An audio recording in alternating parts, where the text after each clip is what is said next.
안녕하세요, 시청자 여러분. 함께 맞는 비, 한비의 진행을 맡은 유승현이라고 합니다. 한비에서 지난 시간엔 영유아기에 대해서 알아봤어요. 오늘은 학령기로 올라와 볼게요. 학령기를 맞이한 부모님들에게 도움이 되는 정보를 드리고자 오늘 시간을 마련했습니다. 근데 지난 시간에 우리가 영유아기를 진행하면서 한 가지 빼먹은 점이 있어요. 장애 진단을 받는 것과 특수교육 대상자가 되는 거는 서로 다른 개념이에요. 장애 진단을 받았지만 특수교육 대상자가 아닐 수도 있고 특수교육 대상자이지만 장애인이 아닐 수도 있습니다. 이것에 대한 선택은 여러분들, 바로 부모님들 개인의 몫이래요. 이 부분이 참 힘들긴 하지만 여러분들이 좋은 선택으로 내 아이에게 잘 맞는 교육 환경을 제공해 주시길 부탁드리겠습니다. 자, 이제 학령기로 올라가 볼게요. 학령기로 올라가면 발달장애가 있는 우리 아이들은 총 4가지의 교육 방식을 선택할 수 있어요. 첫 번째는 통합교육, 두 번째는 특수학교, 세 번째는 대안학교, 그리고 네 번째는 순회교육입니다. 이 4가지 것 중에서 우리가 보편적으로 많이 활용하는 통합교육과 특수학교의 차이점에 대해서 한번 이야기를 들어보려고 해요. 자, 오늘은요, 통합교육을 대표하는 어머님 한 분과 특수학교를 대표하는 어머님 한 분을 이 자리에 모셨습니다. 두 분의 사례 경험을 통해서 여러분들이 어느 학교를 선택할까 고민하는데 조금 더 도움을 드리고자 합니다. 오늘 두 분 좋은 말씀 부탁드리겠습니다. 환영합니다. 자, 각자 자기소개 먼저 부탁드릴까요? 네, 안녕하세요. 저는 중학교 3학년 아들과 초등학교 4학년 지적장애가 있는 딸을 통합학교에 보내고 있는 엄마 장누리입니다. 만나서 반갑습니다. 네, 반갑습니다. 안녕하세요. 저는 자폐성 장애를 가진 초등학교 3학년 큰아들과 비장애 형제 6살 둘째 아들을 키우는 엄마 강정아입니다. 반갑습니다. 네, 반갑습니다. 오늘 우리가 이제 각자의 경험과 사례와 생각들 나눌 건데요. 먼저 당부의 말씀. 우리들은 지금 엄마의 입장에서 자신의 경험과 주변의 사례를 갖고 내가 느끼고 내가 깨닫게 된 이야기를 하게 될 거예요. 하지만 이거는 우리 개인의 생각들이기 때문에 이거를 너무나 보편적으로 통합교육은 이래, 특수학교는 이래 라고 규정 지을 필요는 없을 것 같아요. 선배 맘들의 사례와 이야기를 통해서 여러분들이 어떤 학교를 선택할까 하는데 도움이 됐으면 하는 그런 바람일 뿐입니다. 장누리님부터 가볼게요. 통합학교를 선택하게 된 이유, 기준 있으실까요? 저는 주변에 치료사 선생님한테도 많이 여쭤보기도 했고요. 특수학교 정원이 적고 이제 경한 아이들은 많이 탈락된다는 얘기도 많이 들어서 네네. 처음에는 조금 이렇게 고민을 하다가 통합 유치원에 다니게 됐는데 너무 통합 지원이 잘 되는 거죠. 그래서 학교도 당연히 이러지 않을까라는 생각에 큰 고민 없이 그냥 통합학교 집 앞에 있는 학교를 그냥 보냈던 것 같습니다. 유치원에서 자연스럽게 학교로 이어지는 그런 결정을 하신 거네요. 우리 강정아님은 어떠세요? 네. 특수학교에 1학년 때부터 보내신 거죠? 네. 저는 이제 4살 때 일반 어린이집에 이제 다니게 됐는데 아이랑 같이 교실에 들어갔는데도 한두 달 만에 거의 이제 강제로 잘리듯이 퇴소를 했고요. 네네. 그 뒤부터 이제 가정보육을 하면서 특교자를 신청을 해서 이제 유치원 특수반에 지원을 했는데 배치가 되지 않았어요. 그래서 지역에 좀 유명한 통합 어린이집에 가게 되었는데 아이가 사람이 많은 곳에 가면 계속 뛰고 소리 지르고 이런 행동 외에는 어떤 활동 참여가 힘들었고 또 막 자해도 나오고 타해도 나오고 차도에도 뛰어들고 집 밖을 나가기도 하고 정말 어렵고 힘든 막 눈물의 시기를 보내다가 아이의 이런 인지 위주의 치료보다는 아이의 이런 행동을 조금 안정되게 해야겠다 이렇게 하다가 정말 큰 사고가 나겠다 싶어서 이제 행동치료 쪽으로 이제 수업을 받고 이제 솔루션을 받기 시작을 했는데요. 그 통합반 선생님한테 이렇게 지원 좀 해주세요라고 말씀을 많이 드렸는데 이제 그런 부분이 소통이 잘 되지 않았고 또 항상 학교 때는 되게 굉장히 부정적인 피드백만 아이가 옆에 있는데도 계속 듣게 됐어요. 그래서 그때부터 저는 이제 통합에 대한 미련은 전혀 없었고 네네. 오직 특수학교 하나만 보고 달리기 시작했습니다. 자, 우리는 서로 다른 길을 택했어요. 만족들 하십니까? 지금은 잘하고 있는데 입학하고 나서는 조금 힘들었던 것 같아요. 그래서 어떤 부분이 힘들었을까요? 입학하자마자 교감 선생님이 저를 불러서는 네, 어떤 걸 바라시냐고 하시더라고요. 그래서 이런 통합 지원을 해주셨으면 좋겠다. 뭐 이렇게 저도 교육 들은 게 많아서 이런 통합 지원을 좀 해주신다고 들었어요. 그래서 아이 장애에 맞게 통합 지원을 해주셨으면 좋겠습니다라고 말씀을 드렸지만 그런 거는 특수학교나 가라.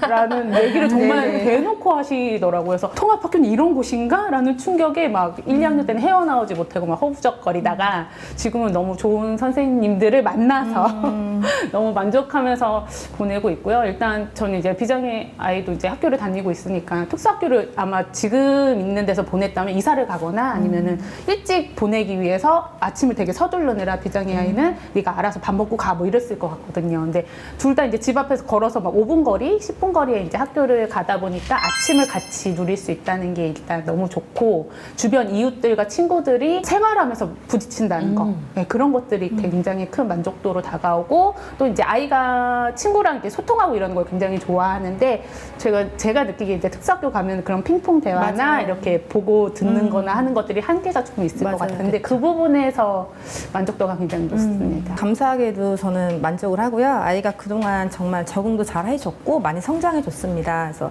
이제 아이의 그 눈높이에 맞는 교육을 받으면서 동기부여가 된 것 같아요. 그래서 지금은 저요하면서 참여도 하고 이렇게 어떠한 선생님이 질문을 했을 때 대답도 하면서 좀 뭔가를 배워내는 거에 대한 성취감을 느끼는 것 같아서 정말 만족스럽습니다. 아, 네. 다행이에요. 우리 아이들이 학교를 다니는 거 만족하고 있다고 하면 부모 마음에서 이만한 복이 없거든요.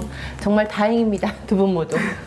그럼 반대로 하나, 좀 후회했던 순간들도 있으셨을까요? 매번 있는 것 같아요, 매년. 왜냐면 진짜 선생님 개인의 역량이나 그런 생각, 가치관에 따라서 너무 이렇게 기복이 심하니까 올해 좋은 선생님이 와도 불안한 거예요. 왜냐면 내년에 이런 선생님이 안 맡으면 뭘 더 요구해야 되지, 얘기를 할 수 있을까, 이런 고민들이 좋은 선생님을 만나도 들어요. 한 학년 그냥 하늘살이 같이 살아가는 그런 느낌이랄까요. 통합교육에서는 특수교사 한 명하고만 이렇게 부딪히는 게 아니라 원반교사, 특수교사, 그리고 학부모 이렇게 이제 삼가 공조가 되어야 되는데 여기서 특수교사는 5년 동안을 간다 하더라도 원반교사가 해마다 바뀌기 때문에 그거에 따른 차이가 있다라는 말씀이신 맞아. 거죠? 그 차이가 너무 심해요.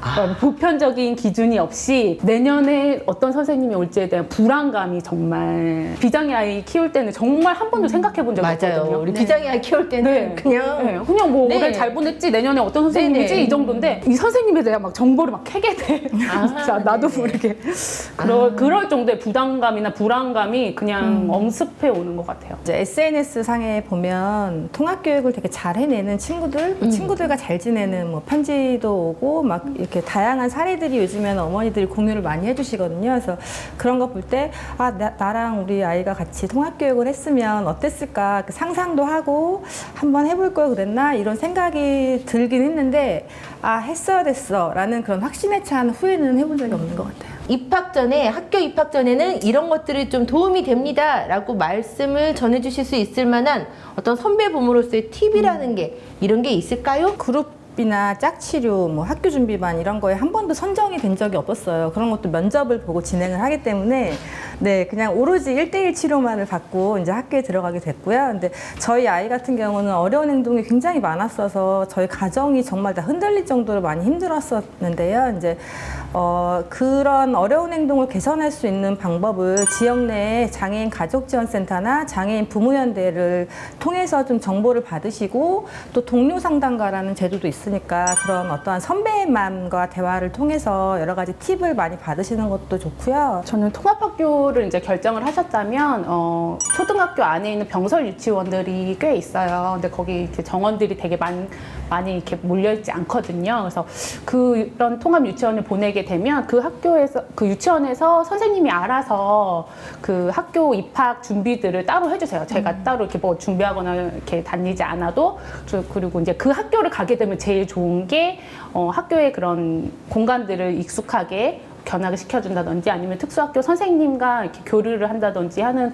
그런 시너지들이 굉장히 많아서 일단 그런 공간이 있으면 저는 통합 유치원을 권해드리고 싶고요. 또 요즘 이제 시중에 판매하고 있는 초등학교 입학 그런 책자들이 많이 있잖아요. 그러니까 그런 책자들을 하나 사셔서 학교에서는 어떻게 이루어지고 있는지 엄마가 조금 불안도를 낮추면서 맞아요. 파악하고 있는 게 굉장히 중요할 것 같고 1학년 아이들은 이제 다 들어와서는 착석하고 이런 것들 다 어렵긴 하잖아요. 저희 아이들만 어려운 게 아니라 수업을 40분 하고 뭐 쉬는 시간에 그런 상황이 전환된다는 거라든가 아니면 의자에 앉아 있을 때 감각적으로 어려움이 있으면 어떤 걸 지원해줘야 된다던가 그런 이동이라든지 신변이라든지 식사라든지 그런 생활에 조금 더 포커스를 맞춰서 준비를 하시면 좋을 것 같아요. 너무나 학습이나 인지 뭐 기억리는 하나 더 가르치고 1+1도 하는 게 지금 중요한 게 아닌 것 같거든요. 입학을 앞두고는 그런 부분에 조금 더 신경을 쓰시면서 학교는 즐거운 곳이고 가면 재미난 곳이고 그런 긍정적인 느낌들을 많이 전달해 주는 것이 저는 입학 준비에 좋을 거라고 생각이 듭니다.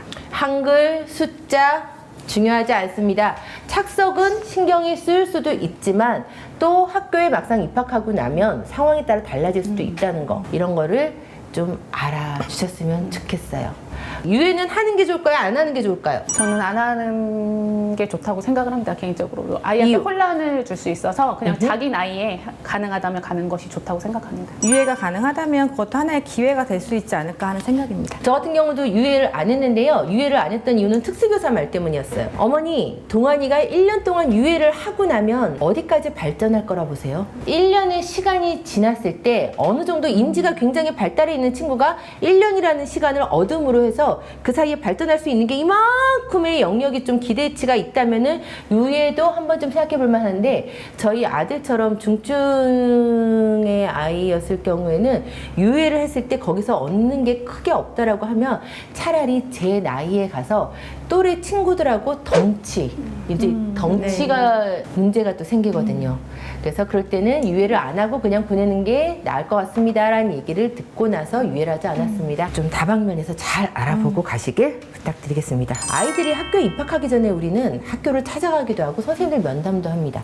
두 분도 그랬던 경험이 있으세요? 저는 이제 코로나 시대에 입학 신청서를 내려가서 면담은 하지 못했고요. 이제 교무실에 서류를 제출하러 갔는데 학교 첫인상이 너무 좋았어요. 그 채광도 좋고 웅장하고 무슨 외국의 사립학교 같은 시설을 보면서 아 정말 꼭 보내야겠다. 우리 아이가 너무 좋아하는 환경이다. 그런 느낌? 그리고 거기서 이렇게 뛰어서 노는 모습을 상상하면서 집으로 돌아왔던 기억이 납니다. 첫째가 일단 온유보다 나이가 5살이나 많아서 일단 초등학교에 다니고 있었어요. 네. 그 학교에. 그래서 되게 궁금한 것들이 많이 없긴 했지만 특수학급이 어떻게 운영이 되고 있는지는 궁금해서 공개 수업 때 혹시 제가 참관을 해도 되겠냐 선생님과 학부모님들께 양해를 구하고 수업 참관을 했었고요. 잠깐 아이가 입학하기 전에 2학기에 와, 공개 수업 먼저 그 공개 왜냐면 그 수업을 공개 했다는 수업 거죠? 한다고는 다 오잖아요. 그러니까 와. 네, 네, 그것도 하나 팁이네요. 네. 네네. 그래서 그 환경이나 어떻게 선생님들이 수업하시는지 이 분위기는 어떤지 이 선생님이 계속 내년에도 가시는지 그거까지 봤지만 선생님 임신하고 계셔서 출산 휴가를 가셨고요. 그리고 그때 계셨던 선생님 두 분이 저랑 상담은 했지만 다 그 다음에는 새로운 선생님들이 오시긴 했지만 정보들을 어쨌든 많이 얻을 수 있고 학교 분위기 같은 것들도 많이 볼 수 있어서 저는 학교를 자주 갔던 것 같아요. 아이 데리고서도. 되게 좋은 것 같다는 그러니까. 생각이 드는 게 저는 이제 통합 환경에서 상처를 많이 받았던 케이스고 학교는 더 두려울 거라는 불안감이 가득 찬 엄마였거든요. 근데 만약에 그런 식으로 학교에 먼저 가서 그런 분위기를 보고 그런 걸 느꼈다면은 한 번 또 생각이 달라지지 않았을까 이 생각이 맞아요. 지금 확 들었어요. 아주 좋은 사례 나눠주셨습니다. 이제 우리 특수교육으로 한번 들어가 볼게요. 통합학교에서의 특수교육과 특수교육 플러스 여기는 통합교육이죠.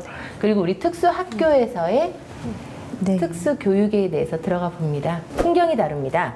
제 아들은 통합교육을 시작했다가 초등학교 2학년 때 특수학교로 전학을 해서 지금은 특수학교에 있는데요. 통합도 있을 때의 아들의 하루 스케줄과 특수학교에 있을 때 하루의 스케줄은 엄연히 다르죠. 일단 이 풍경에 대한 이야기를 먼저 들어볼게요. 우리 일단 통합 먼저 가볼까요? 한 8시에 이제 일어나서 아침을 먹고 학교 갈 준비를 8시 반에까지 해요. 비장의 아이랑 장의 아이랑 똑같이. 그래서 학교를 이제 걸어서 5분, 10분 거리에 학교를 갈 때 친구들 만나고 이웃 만나고 뭐 야크루트 아줌마 만나고 미용실 아줌마 만나고 이런 조금 집 주변의 인적 인프라들을 다 만나면서 학교에 등교를 하고요. 친구들을 중간에 만나면 뭐 인사도 하고 제가 지금 같이 가기는 해요. 왜냐면 온유가 친구를 만나면 막 이렇게 신나서 확 뛰어가거나 또 친구들이 횡단보도를 막 안 건너니까 친구들 따라서 건너면 교통사고 당할 위험이 살짝 있어서 저랑 같이 가기는 하는데 거의 이제 학교 끝까지 가면은 친구들끼리 가라고 인사를 한다거나 아니면 친구들 부모님이 계시면 같이 딸려서 보내거나 그런 식으로 조금 거리를 두긴 하지만 어쨌든 가면서 친구들을 만난다는 건 굉장히 큰 강점인 것 같고요. 가서는 이제 실무사 선생님이 교문 앞에 서 계세요. 그래서 온유를 위해서 서 있는 건 아니고 온유 말고 다른 특교자 친구들이 이동에 이제 어려움이 있어서 같이 손잡고 들어가야 하는 친구들을 위해서 계시는데 이제 원반으로 학교에 들어가게 되면 수업 스케줄에 따라서 뭐 하루 스케줄 중에 특수반에는 무슨 과목들에는 가고 무슨 과목들에는 안 가게 되죠. 그러면 원반과 특수반은 아이가 혼자서 갈 수 있으면 왔다 갔다 하고 혼자서 못 가면 실무사 선생님의 지원을 받아서 같이 이동을 하게 됩니다. 그렇게 수업을 하고 점심도 이제 개별화 교육 회의 내용에 따라서 특수반 친구들과 같이 먹을 것인가 아니면 원반 친구들과 같이 먹을 것인가도 정하게 되어 있고요. 그렇게 식사도 하고 수업도 마치고 하교할 때 저희 학교 같은 경우에는 특수 선생님이 같이 하교를 하세요. 같이 이렇게 나오세요. 그래서 부모에게 아이를 인계할 때 학교에 오늘 일어났던 일이나 뭐 수업 때 일어났던 일 이런 거 가정에서 지원해 주셔야 되는 일이나 그런 것들 전달사항 그런 것들을 그 짧은 순간에 5분 한 1분에서 5분 없을 때는 그냥 안녕히 가세요 하지만 있을 때는 한 5분 정도 부모님과 아이 컨택하면서 대화로 정보를 전달을 해주십니다. 그렇게 해서 아이를 이렇게 데리고 와서 이제 그렇게 학교 생활을 하고 있습니다. 저희 아이는 스쿨버스를 이용도 했었고 지금은 자가통학을 하고 있는데요. 근데 스쿨버스 이용했을 때를 스케줄을 하루 풍경을 말씀드리면 일단 6시 반 정도에 일어나서 아침을 먹고 7시 45분에 이제 집 근처에 그 노선에 따라서 더 빨리 일어나는 친구들도 있고 더 빨리 타는 친구들도 있는데 저희 아이는 7시 45분에 버스를 타고 8시 반경에 이제 학교에 도착을 하면 저희가 초중고 전공과까지 다 같이 있잖아요. 그러면 이제 모든 지원 인력 선생님들이 다 나와 계세요. 그럼 이제 버스가 내려서 선생님들 도움 받으면서 교실로 이동을 하고요. 담임 선생님 한 분과 지원 인력 두 분과 함께 수업을 진행을 하는데 수업을 6명의 친구들이 한 교실에서 수업을 받는데 이제 교실을 이탈하는 친구도 있고요. 또 뭐 계속 창문 밖을 보러 일어나거나 이렇게 교실을 왔다 갔다 하는 친구, 착석이 안 되는 친구들도 있고 또 친구들이 학습 수준도 다 다르니까 말을 하는 학생은 질문에 대답도 하지만 이제 그 수업 자체가 어려워서 강박추구를 하거나 그냥 머리를 책상에 박고 있는 친구들도 있고 되게 다양한 이제 친구들이 있는데 그 지원 인력 2명이 많아 보이지만 사실 또 저희 아이들이 화장실도 다 도움을 받거나 기저귀를 찬 친구들도 있거든요. 근데 수업 시간에 이제 뭐 화장실을 가야 될 경우는 또 한 분이 그 친구랑 함께 나가야 되는 상황이 되니까 그게 되게 많이 선생님들이 정말 많이 힘드실 것 같다. 수업을 준비하신 만큼 진행이 다 안 될 때도 많은 걸로 알고 있습니다. 보통 일반 통합학교에서는 스쿨버스가 운행을 거의 대다수가 안 하죠. 아주 일부의 사립학교 빼고. 하지만 특수학교에서는 스쿨버스가 가장 일반적인 풍경이긴 합니다. 거기서부터 차이가 나고 또 하나는 특수학교에서는 아이들이 아침에 등교해서 하교할 때까지 6명의 학생이 하루 종일 같이 시간을 보내는데 특수학교에서는 원반에서 수업을 받다가 중간중간에 특수학급으로 왔다 갔다 이동을 하면서 한다는 것, 이게 가장 큰 차이점일 것 같아요. 특수교육의 틀 안에 들어가게 되면 특수교사 1명에 학생 6명, 그리고 특수교육 보조인력, 실무사 또는 공익 보조인력의 도움을 받게 됩니다. 지금 우리 정원님께서 특수교육 보조인력에 대한 말씀을 살짝 해주셨는데 네. 보통은 교사 1명에 실무사 1명 또는 교사 1명에 공익 1명, 아마 이런 게 가장 일반적인 특수학교에서도 가장 보편적인 구성일 거예요. 근데 우리 정화님이 계신 특수학교는 부러워요, 솔직히. 교사 1명에 네. 보조인력 2명이 기본 베이스고 상황에 따라서는 플러스 알파로 부담이 투입되는 경우도 있다고 들었습니다. 네. 물론 여기는 특별한 사례긴 하지만 그럼에도 불구하고 특수교육 보조인력의 어떤 그 여부에 따라서 어려움이 또 있다고 해요. 일단 특수학교가 점점 과밀이 되면서 저희 같은 경우도 저희가 12명이 입학할 때 30명이 면접을 보고 그 뒤에는 40명 이렇게 점점 더 경쟁률이 세지니까 중복장애나 희귀난치성 질환을 가진 친구들이 입학률이 점점 높아지고 그 학생 수가 많이 늘어나고 있어요. 1대1 케어가 이제 필요한 학생들이 많아지기 때문에 지원 인력 두 분이 결코 많지는 않고요. 근데 이 지원 인력 두 분이 계속 쭉 가는 게 아니라 저희 지금 학년 케이스는 옆반에서 사정이 있어서 또 예산 때문에 이제 한 분이 갑자기 빠졌어요. 그래서 이제 보행이 힘든 친구도 있는데 이제 체육 시간이나 외부 활동을 할 때는 도저히 한 분으로는 이게 안 되니까 저희 쪽에 계신 선생님을 지원 인력 선생님을 모시고 가서 이제 활동을 한다고 하더라고요. 근데 이제 그렇게 되고 또 부담임 선생님이 계셔도 사실 각 반을 교과 수업을 해주시고 또 다른 학년의 교과를 맡으시기도 해요. 그래서 그렇게 항상 같이 하실 수 있는 시스템은 아니어서 정말 선생님들이 이렇게 아이들 교육 환경에서 이렇게 생각하신 것보다 더 역량을 펼치기는 굉장히 힘든 상황이라는 생각이 듭니다. 특수교육 전문가인 특수교사가 자신의 역량을 더 마음껏 펼치기 위해서라도 꼭 필요한, 반드시 필요한, 네, 반드시 아주 절실한 네. 문제라고 생각을 네. 합니다. 우리 통합교육에서는 특수교육 보조 인력의 활용이 또 특수학교하고는 다르단 말이에요. 네, 네. 저희 학교 같은 경우는 공익 요원을 쓰지 않고요. 그리고 실무사 선생님이랑 방역 지원 선생님이 원래 계셨는데 방역 지원이 이제 예산이 끊겼나 봐요. 방역 선생님이 이제 실무사님 역할을 같이 해주셨는데 그 인력이 빠지고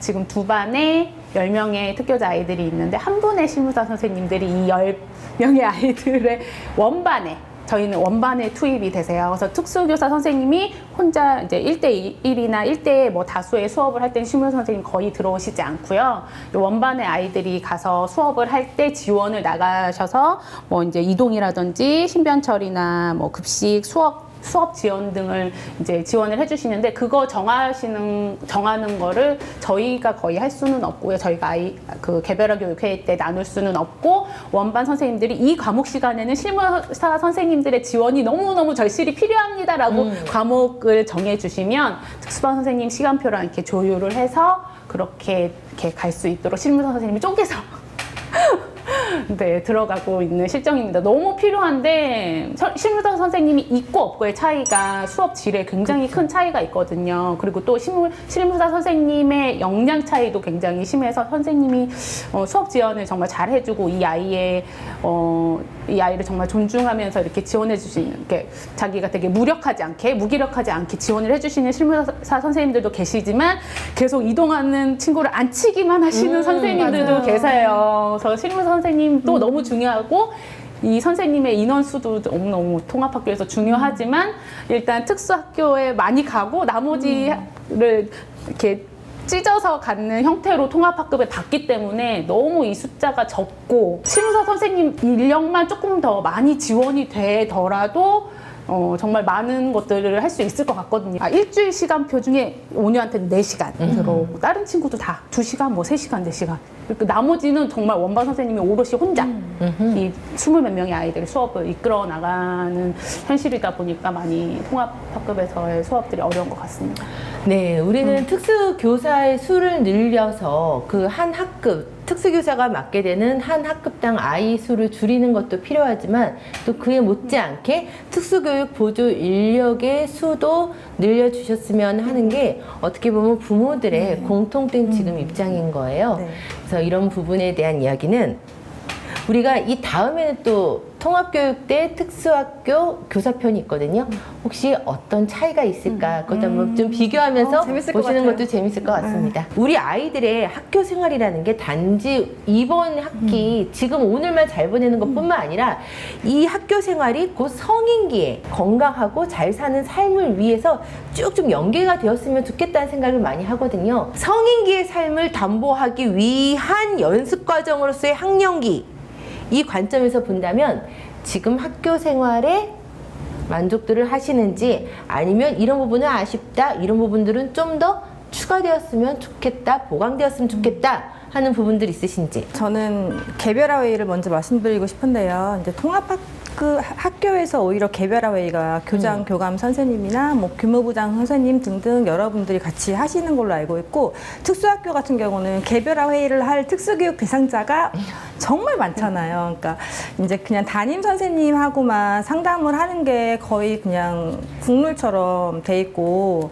다른 분들이 들어오시면 들어갈 때가 너무 많아서 힘들다고 이제 특별한 행동이 있거나 뭐 여러 가지로 기타 이유가 있을 때만 이제 신청을 할 수 있다고 안내문이 오긴 해요. 근데 한 학년이 바뀌고 1학기가 되면은 뭐 실무사 선생님이나 돌봄교실 선생님, 뭐 지원 인력 분들을 함께 같이 하고 싶다고 말씀을 드리고 선생님들하고 같이 하는데, 이게 저희 학교에서 제가 되게 많이 좀 튀는 행동인데, 저는 할 수밖에 없는 게 저희 아이가 이렇게 뒤에서 잡는다거나 뭐 손을 갑자기 잡거나 하면 되게 불안도가 큰 아이인데, 선생님들은 이제 참여하기 위해서 이렇게 할 수 있는 부분들이 선생님들마다 다 다르시잖아요. 근데 그거를 몰라서 또 그렇게 하신다는 생각이 들어서 저희 아이의 특성에 대해서 알려드릴 수 있게끔 아이와 함께 생활하는 모든 분들과 1년에 한 번이어도 꼭 이렇게 같이 자리를 만들어 주시는 게 생기면 얼마나 좋을까 이 생각도 들고요. 또 한 가지는 저희가 인지 위주로 교육을 강요받다가 나중에 단체 생활이나 지역사회에 나갔을 때 어떠한 어려운 행동이 있거나 또 체중증으로 의사소통이 안 될 때는 배제되는 것 또한 국룰이 되고 있어요. 그래서 어디 갈 곳도 없고, 뭐 평생교육센터지만 5년이 지나면 더 이상 갈 데가 없어서 막 눈물로 이렇게 집회에 나와서 말씀하시는 선배 부모님들을 보면은 정말 남 얘기 같지 않고 아, 어떻게 해야 되지라는 생각이 드는데, 이게 또 학교에서 되게 중요한 것 같아요. 뭐 이게 행동이 일어난 뒤에 수정을 하는 게 아니고 그 전에 지원하는 방법을 모두 같이 연구할 수 있는 그런 행동 전문가분이 한 학교당 한 분씩 선진국처럼 계시면 얼마나 좋을까라는 생각이 들어서 이 자리에서 꼭 말씀을 드리고 싶습니다. 아직 이제 아이가 첫째가 중학교 3학년이고 둘째가 초등학교 4학년이니까 이제 고등학교 과정까지는 잘 모르겠지만, 이렇게 듣는 걸로 보면은 초등학교까지는 그래도 어느 정도 통합 수업 안에서 아이들이 유의미한 그런 경험을 할 수 있는 수업들이 되게 장애이해 수업이나 이런 것들이 잘 이루어지는 것 같거든요. 근데 중학교나 고등학교로 가면서부터는 입시나 이제 개인한테 필요한 뭐 취업이라든지, 그러니까 저희 특교자 아이들 같은 경우 취업으로 이렇게 쫙 이렇게 수업들이 많이 구성이 되잖아요. 그러니까 그런 것들을 보면서 조금 함께 할 수 있는 그런 기회나 경험들을 할 수 있는 시간들이 너무 줄어드는 거죠, 급격하게. 그래서 그냥 아예 분리가 돼서 같은 학교를 다니고 있음에도 불구하고 그냥 다른 존재 같이 느껴지는 시간들이 너무 많은 것 같아요. 왜냐면 일반 중학교, 고등학교 같은 경우 되게 마을이나 연계해서 하는 활동도 되게 많은데 거기에 특교자 아이들이 껴있는 걸 저는 본 적이 없거든요. 그러니까 그런 것들도 그렇고, 뭐 학폭이나 이런 것들이 일어났을 때 얘네들 무조건 보호해줘야 되는 존재여서 그 학급에서 일어나는 일로 그냥 무마시키는 거예요. 근데 그거를 저는 조금 더 오픈해서 학폭으로 이어진다면 마을위원들, 교사들, 부모들이 모여서 이 아이를 위한 어떤 지원을 해줘야 될지를 고민을 하는 시간들을 가질 수가 있거든요. 근데 그런 기회 자체를 이 아이들은 못 받는 것 같아서 그런 것들이 더 통합으로 이렇게 뻗쳐 나가야 되지 않을까.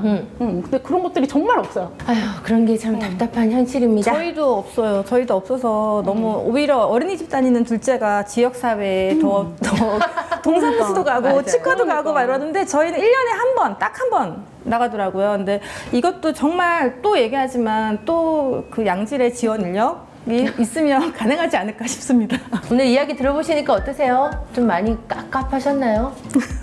근데 여러분, 깝깝한 거 맞아요. 대한민국에서 우리 아이가 특수교육 대상자라는 거는 일단 깝깝한 현실과 마주해야 한다는 거 맞습니다. 하지만 그렇다고 해서 우리의 삶 자체가 불행하다던가 힘들기만 한 건 아니에요. 왜냐면 두 분도 엄청 행복하게 잘 살고 계시거든요. 저도 마찬가지고요. 그러니까 우리가 힘든 것과 불행한 것은 다르다라는 거를 알고, 다만 어떤 현실들이 있으니까 그럼 이런 현실들 앞에서 내가 어떤 것들을 조금 준비하고 생각해보고 대비하면 되겠다 생각해 볼 수 있는 그런 차원에서 오늘 영상을 보셨으면 합니다. 일단 1부는 여기서 마무리하고요. 2부에서 다시 찾아뵙도록 하겠습니다. 감사합니다. 네.